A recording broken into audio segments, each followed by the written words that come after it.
Hello बच्चों, welcome back to Kashish classes. आज हम पढ़ने वाले हैं क्लास 10 सिविक्स का चैप्टर नंबर फर्स्ट, जिसका नाम है पावर शेयरिंग। इस चैप्टर में हम पढ़ेंगे कि डेमोक्रेसी के अंदर पावर को कैसे डिवाइड किया जाता है, आखिर पावर शेयरिंग करना क्यों जरूरी है और अगर पावर शेयरिंग नहीं होगी तो क्या होगा। ये चैप्टर बहुत ही ज्यादा छोटा है, सिंपल है और इससे हम बहुत ही ज्यादा इंटरेस्टिंग वे में पढ़ेंगे। तो विदाउट वेस्टिंग आवर टाइम चलिए स्टार्ट करते हैं। हमारे चैप्टर की शुरुआत होती है दो देशों की कहानी से, बेल्जियम और श्रीलंका। तो सबसे पहले हम पढ़ते हैं बेल्जियम की स्टोरी को। तो बेल्जियम एक यूरोप का छोटा सा देश है। इसके जो बॉर्डर है ना, वो France, Netherlands, Germany and Luxembourg से कनेक्टेड है। बच्चों, अगर हम इसके एरिया की बात करें तो ये उतना ही छोटा है जितना कि इंडिया का हरियाणा स्टेट, लगभग उतनी ही साइज का है। और हम अगर इसकी पॉपुलेशन की बात करें तो बेल्जियम में लगभग 1 करोड़ लोग रहते हैं। अब आप इस मैप को देखो, ये जो ऊपर का येलो वाला एरिया है वो है फ्लैमिश रीजन। इसमें 59% लोग रहते थे जो कि डच लैंग्वेज बोलते थे। और जो नीचे का रेड रीजन है वो है वलोनिया रीजन। इसमें 40% लोग रहते थे जो कि फ्रेंच लैंग्वेज बोलते थे। और जो बचे हुए 1% लोग थे वो जर्मन लैंग्वेज बोलते थे। अब आप जो छोटा सा एरिया देख रहे हो ना, वो है ब्रसलेस, जो कि बेल्जियम की कैपिटल है। इसमें कंडीशन अलग थी। इसमें क्या था कि जो 80% लोग थे वो फ्रेंच लैंग्वेज बोलते थे और जो 20% लोग थे वो डच लैंग्वेज बोलते थे। तो यहाँ से हमें क्या पता चलता है कि जो कंट्री थी उसमें मेजोरिटी डच स्पीकिंग लोगों की ज्यादा थी और जो कैपिटल थी उसमें मेजोरिटी फ्रेंच स्पीकिंग लोगों की ज्यादा थी। मतलब उल्टा था। अब हुआ क्या कि इन देशों की दोनों कम्युनिटीज के बीच में बहुत ज्यादा टेंशन बढ़ने लगा। और टेंशन क्यों बढ़ने लगा, इसके दो कारण थे। पहला कि जो फ्रेंच स्पीकिंग कम्युनिटी थी वो रिलेटिवली ज्यादा रिच और पावरफुल थी डच स्पीकिंग कम्युनिटी से, जिस वजह से French speaking community Dutch speaking community को सप्रेस कर रही थी। दूसरा कि जो डच स्पीकिंग कम्युनिटी थी उसको इकोनॉमिकल डेवलपमेंट एंड एजुकेशन का लाभ बहुत देरी से मिलता था। अब आप खुद ही सोचो कि अगर एक कम्युनिटी को ज्यादा लाभ मिलेगा और दूसरी कम्युनिटी को कम लाभ मिलेगा तो क्या होगा, आपस में टेंशन और ज्यादा बढ़ेगा। और ऐसा ही हुआ। 1950 से 1960 तक बेल्जियम में दोनों कम्युनिटी के बीच टेंशन बहुत ज्यादा बढ़ने लगा। और जो कैपिटल थी ब्रसलेस, उसमें कंडीशन और भी ज्यादा कॉम्प्लेक्स हो गई थी, अकोमोडेशन इन बेल्जियम। तो ये प्रॉब्लम और ज्यादा बढ़ती है। उससे पहले जो बेल्जियम की गवर्नमेंट थी उसने थोड़ी समझदारी दिखाई और उन्होंने 1970 से लेकर 1993 तक कॉन्स्टिट्यूशन में 4 बार बदलाव किया ताकि कंट्री में शांति बनी रहे और कम्युनिटीज के बीच लड़ाई ना हो। तो इसके लिए कॉन्स्टिट्यूशन में कई सारे बदलाव होते हैं। क्या क्या बदलाव होते हैं, चलिए जानते हैं। फर्स्ट चेंज ये होता है कि जो सेंट्रल गवर्नमेंट होगी उसमें डच डच और फ्रेंच स्पीकिंग लोगों के इक्वल नंबर ऑफ मिनिस्टर्स होंगे। सेकंड चेंज ये होता है कि अगर कोई स्पेशल लॉ पास करना है तो वो दोनों ग्रुप की सहमति से ही पास होगा, किसी एक ग्रुप की मर्जी से वो पास नहीं होगा। थर्ड चेंज ये होता है कि बहुत सी सेंट्रल गवर्नमेंट की पावर स्टेट गवर्नमेंट को भी दे दी जाती है और स्टेट गवर्नमेंट इंडिपेंडेंटली अपना काम कर सकती है। सेंट्रल गवर्नमेंट का उसमें कोई रोल नहीं रहेगा। फोर्थ चेंज ये था कि कैपिटल थी बेल्जियम की ब्रुसलेस, उसमें एक अलग से गवर्नमेंट बनाई गई जिसमें दोनों कम्युनिटी के इक्वल रिप्रेजेंटेटिव हो रहेंगे। फिफ्थ चेंज ये था कि उन्होंने इन सबके अलावा एक और तरीके की गवर्नमेंट बनाई जिसे कम्युनिटी गवर्नमेंट बोला जाता है। ये कम्युनिटी गवर्नमेंट तीनों ग्रुप्स के लिए अलग अलग बनाई गई थी कि जो अपनी अपनी कम्युनिटी के लिए कल्चर, एजुकेशन और लैंग्वेज रिलेटेड मुद्दों पर काम करती थी। तो बेसिकली अगर हम सिंपल तरीके से देखें तो बेल्जियम में 3 तरीकों की गवर्नमेंट थी, सेंट्रल गवर्नमेंट, स्टेट गवर्नमेंट और कम्युनिटी गवर्नमेंट। तो ये जो मॉडल था गवर्नमेंट का वो थोड़ा सा कॉम्प्लेक्स था, पर वो इतना अच्छा था कि इसके बाद बेल्जियम के अंदर दोनों कम्युनिटी थी, उनके बीच में शांति बनी रहती थी और सारे लोग खुशी खुशी रहने लगते थे। इतने अच्छे सिस्टम को देखकर बेल्जियम की कैपिटल ब्रुसलेस को यूरोपियन यूनियन का हेड क्वार्टर बनाने के लिए चुना जाता है। तो ये थी बेल्जियम की स्टोरी। ओके, तो जिसकी कहानी एक हम कह सकते हैं कि हैप्पी एंडिंग होती है। इससे ही रिलेटेड एक दूसरी स्टोरी है जो कि है श्रीलंका। तो ये है श्रीलंका। ये एक आइलैंड नेशन है जो कि चारों तरफ से पानी से घिरा हुआ है। अगर हम इसकी पॉपुलेशन की बात करें तो इसमें लगभग 2 करोड़ लोग रहते हैं। हाँ, लगभग उतने ही जितने की हरियाणा की पॉपुलेशन है। श्रीलंका की कैपिटल है कोलंबो। अब हम देखते हैं एथनिक कंपोजिशन ऑफ श्रीलंका, मतलब श्रीलंका में किस किस तरह के लोग रहते हैं। तो 74% जो लोग हैं वो सिन्हाला स्पीकर है, मतलब जो सिन्हालीज लैंग्वेज बोलते हैं। 18% जो लोग हैं वो तमिल स्पीकर्स है, मतलब जो तमिल लैंग्वेज बोलते हैं।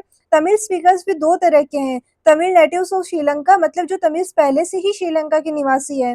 दूसरे इंडियन तमिल, मतलब ऐसे तमिल जो इंडिया के निवासी थे पर वह कई साल पहले श्रीलंका आ गए थे एज ए टी वर्कर और वहीं पे सेटल हो गए थे। और 7% जो लोग हैं वो है क्रिश्चियन, जो कि सिन्हालाज और तमिल दोनों ही लैंग्वेज बोलते हैं। जो सिन्हाला स्पीकर्स है वो बुद्धिस्ट, मतलब बुद्धिज्म को सपोर्ट करते हैं। और जो तमिल स्पीकर्स है वो हिंदू और मुस्लिम दोनों को सपोर्ट करते हैं। ओके, तो आगे बढ़ते हैं। मेजोरिटीज में इन इन श्रीलंका। बच्चों श्रीलंका में ऐसा क्या हुआ कि वहाँ की गवर्नमेंट मेजॉरिटी यानी सिन्हालास को सपोर्ट करने लगी, उनके हिसाब से नियम बनाने लगी। तो क्या किया गवर्नमेंट ने? देखो 1956 में उन्होंने एक एक्ट पास किया जिसमें उन्होंने सिन्हालास को श्रीलंका की ऑफिशियल लैंग्वेज घोषित कर दिया। सेकंड गवर्नमेंट क्या करने लगी, जो सिन्हालास स्पीकर थे उनको फेवर करने लगी जॉब्स और एडमिशन में। मतलब अगर 2 कैंडिडेट ने सेम जॉब के लिए अप्लाई किया है तो उसमें से जो सिन्हालीज़ वाला होगा उसको वो जॉब मिल जाएगी, तमिल वाले को नहीं मिलेगी।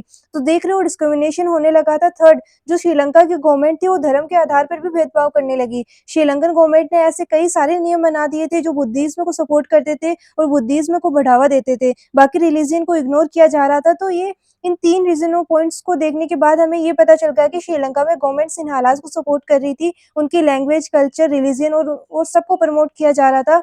वहीं दूसरी ओर तमिल्स के साथ डिस्क्रिमिनेशन हो रहा था, उन्हें इग्नोर किया जा रहा था। तमिल्स को ये लगने लगा था कि जो गवर्नमेंट है वो और जो मेजर पार्टीज़ है वो उनके लैंग्वेज, कल्चर और रिलीजन को बिल्कुल भी परवाह नहीं कर रही है। उनको तो ये भी लगने लगा था कि जो गवर्नमेंट है वो उनके फंडामेंटल राइट्स के साथ भी खिलवाड़ कर रही है, जैसे कि राइट टू इक्वालिटी।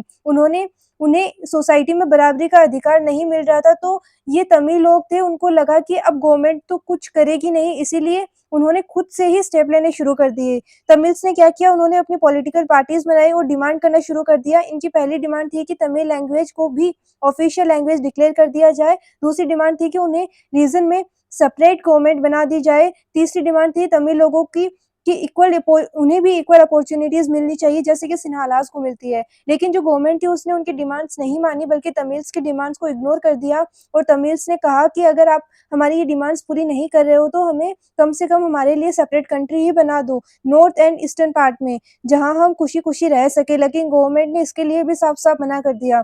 इस बात से जो तमिल्स थे उन्हें बहुत ज़्यादा गुस्सा आ गया, जिस वजह से ये दोनों कम्युनिटी आपस में लड़ने लगती है और कंट्री में स्टार्ट हो जाता है सिविल वॉर, जिस वजह से कई हज़ारों लोगों की मौत हो जाती है और कई सारे लोगों को देश छोड़कर जाना पड़ता है। इस सिविल वॉर की वजह से श्रीलंका में काफ़ी ज़्यादा social, economical and cultural loss होता है।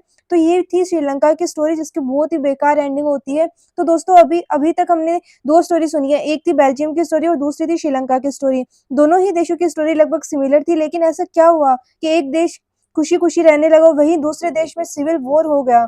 तो इसका एक ही आंसर है जो कि है पावर शेयरिंग।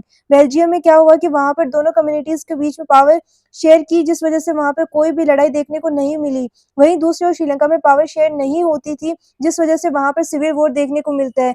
तो यहाँ से हमें ये पता चलता है कि पावर शेयरिंग करना अच्छा है। अब क्वेश्चन ये राइज़ होता है कि पावर शेयरिंग करना क्यों अच्छा है? Why power sharing is desirable? तो इसके 2 रीज़न हैं। फर्स्ट प्रूडेंशियल रीज़न, दूसरा मोरल रीज़न। तो प्रूडेंशियल रीज़न है power sharing is good because its help to reduce the possibility of conflict between 2 social groups. मतलब पावर शेयरिंग करना अच्छा है क्योंकि उससे सोशल ग्रुप के बीच में लड़ाई या कॉन्फ्लिक्ट होने का खतरा टल जाता है, जिससे सोसाइटी में स्टेबिलिटी बनी रहती है। जैसा कि आपको इन दोनों एग्ज़ाम्पल से भी पता चल चुका होगा। इसका मोरल रीज़न है power sharing is the spirit of democracy. मतलब पावर शेयरिंग बेस है डेमोक्रेसी का। मतलब डेमोक्रेसी सही ढंग से तभी चलेगी तब जब डेमोक्रेसी में पावर शेयरिंग होगी। इनफैक्ट जितनी ज़्यादा पावर शेयरिंग होगी गवर्नमेंट भी उतनी ही अच्छे तरीके से काम करेगी। फॉर्म्स ऑफ पावर शेयरिंग, मतलब किस-किस तरह से पावर शेयरिंग को शेयर किया जाता है। तो पहला है horizontal distribution of power sharing. इसमें क्या होता है कि जो गवर्नमेंट की पावर होती है उसे सेम लेवल पर डिवाइड किया जाता है। गवर्नमेंट के अलग-अलग ऑर्गन्स में, जैसे कि लेजिस्लेटिव, एग्जीक्यूटिव एंड जुडिशरी, इन तीनों ऑर्गन्स में कोई छोटा-बड़ा नहीं होता, इनके पास पावर बराबर रहती है, लेकिन इनके काम अलग-अलग होते हैं। ये तीनों ऑर्गन्स आपस में एक-दूसरे पे नज़र रखते हैं और चेक करते रहते हैं हर एक ऑर्गन को, ताकि ये इंश्योर किया जा सके कि कोई एक ऑर्गन ही अनलिमिटेड पावर का इस्तेमाल नहीं कर रहा है। इसीलिए इस सिस्टम को system of checks and balances भी बोला जाता है। नेक्स्ट है vertical distribution of power sharing. इसमें क्या होता है कि जो पावर होती है वो गवर्नमेंट के अलग-अलग टियर्स में डिवाइडेड होती है, मतलब अलग-अलग भागों में डिवाइडेड होती है। जैसे कि सबसे पहले होता है सेंट्रल गवर्नमेंट, जो कि पूरे देश की गवर्नमेंट होती है। फिर उसके नीचे होती है स्टेट गवर्नमेंट, जो कि स्टेट लेवल की गवर्नमेंट होती है। फिर होती है लोकल गवर्नमेंट, जो कि एक लोकल लेवल पर होती है। इसमें क्या होता है कि जो सेंट्रल गवर्नमेंट होती है वो अपनी पावर स्टेट गवर्नमेंट के साथ शेयर करती है और जो स्टेट गवर्नमेंट होती है वो अपनी पावर लोकल गवर्नमेंट के साथ शेयर करती है। मतलब अलग-अलग लेवल्स पे पावर शेयरिंग होती है, क्योंकि ये पावर शेयरिंग वर्टिकल तरीके से होती है, इसीलिए इसको vertical distribution of power sharing बोला जाता है और इसको फेडरल गवर्नमेंट भी बोला जाता है। इसके बारे में हम डिटेल में नेक्स्ट चैप्टर में पढ़ेंगे। थर्ड फॉर्म है power sharing among different social groups. इसमें क्या होता है कि जो पावर होती है वो अलग-अलग सोशल ग्रुप के बीच डिस्ट्रीब्यूट की जाती है। जैसे कि आपने बेल्जियम वाले केस में जो कम्युनिटी गवर्नमेंट की जो फॉर्म थी, वो भी इसी का एग्ज़ाम्पल थी। सिमिलरली इंडिया में भी जो रिज़र्वेशन का सिस्टम चलता है, वो भी इसी का कांसेप्ट है। आपने देखा होगा कि इंडिया के अंदर वीकर सेक्शन जैसे कि एससी, एसटी, ओबीसी इनको रिज़र्वेशन मिलता है कॉन्स्टिट्यूशन के अंदर, जैसे कि आपने 9th स्टैंडर्ड में पढ़ा भी था। तो ये पावर शेयर की जाती है अलग-अलग सोशल ग्रुप्स में, बीच में इसी को बोला जाता है power sharing among different social groups. Last है power sharing among different political parties and pressure groups. इसमें क्या होता है, जो पावर होती है उसे अलग-अलग पॉलिटिकल पार्टीज में अलग-अलग प्रेशर ग्रुप्स में शेयर किया जाता है। ये क्या करते हैं कि जो गवर्नमेंट में को प्रेशराइज करते हैं ताकि उनके पॉलिसीज इंप्लीमेंट हो सके।